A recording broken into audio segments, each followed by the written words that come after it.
सुनिए कथा। बोले करिए न संशय। कथा में संत की बात पर, शास्त्र की बात पर शंका नहीं करनी चाहिए, क्योंकि हमारी पहुंच ही नहीं है वहां तक सोचने की जहां तक हमें शास्त्र ले जाना चाहते हैं।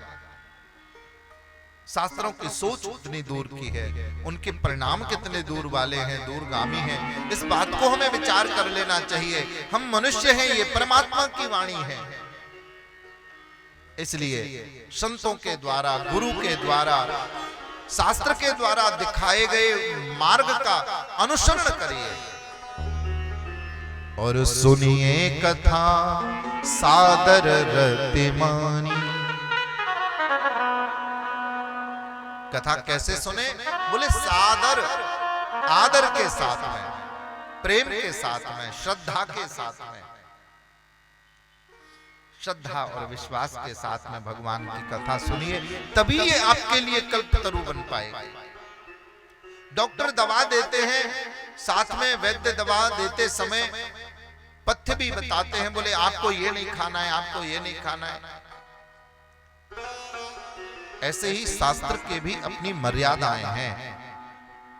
कथा में आए, समय से कथा में आए, कथा में आए तो तामसिक भोजन करके न बैठे, ज्यादा खा करके भी न बैठे, ज्यादा भूखे भी न बैठे कि भोजन की याद आए, ज्यादा खा के न बैठे कि आलस्य आए।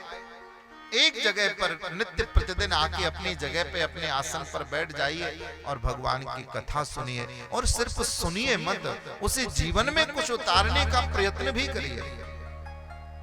सुनिए कथा सादर रतिमानी। सादर के साथ में, आदर के साथ में, श्रद्धा के साथ में भगवान की इस कथा का श्रवण पान करिए।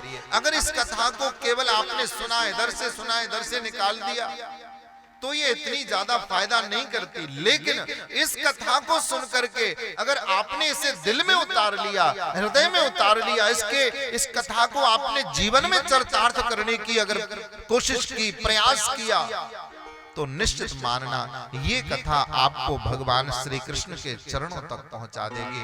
क्योंकि भागवत कोई ग्रंथ नहीं है, केवल किताब नहीं है, कोई पोथी नहीं है। भागवत क्या है? बोले श्रीमद् भागवताख्योऽयं प्रत्यक्षः कृष्ण एव ही। आप साक्षात श्री कृष्ण के चरणों में बैठे हो महाराज।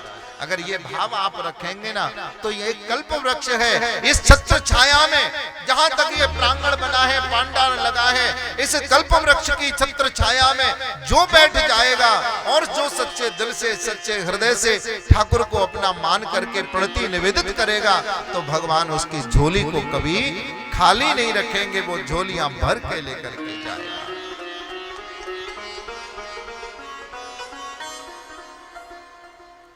भगवान कहते हैं देखो, चिंताओं को छोड़ दो, मेरे पास आओ ना, तो चिंताओं को छोड़ दो। चिंता का काम मेरा है।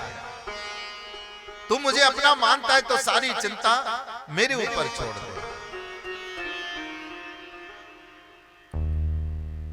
और भगवान के ऊपर अगर चिंता छोड़ देंगे तो भगवान कहते हैं कि भैया तू चिंता छोड़ के मेरा चिंतन कर। चिंता चिता विधीयते, चिंता करेगा तो ये जिंदा ही जला देगी महाराज, जीते जी जला डालेगी। लेकिन अगर चिंतन करोगे तो ये जीवन को चिंतन आनंद से भर देगा।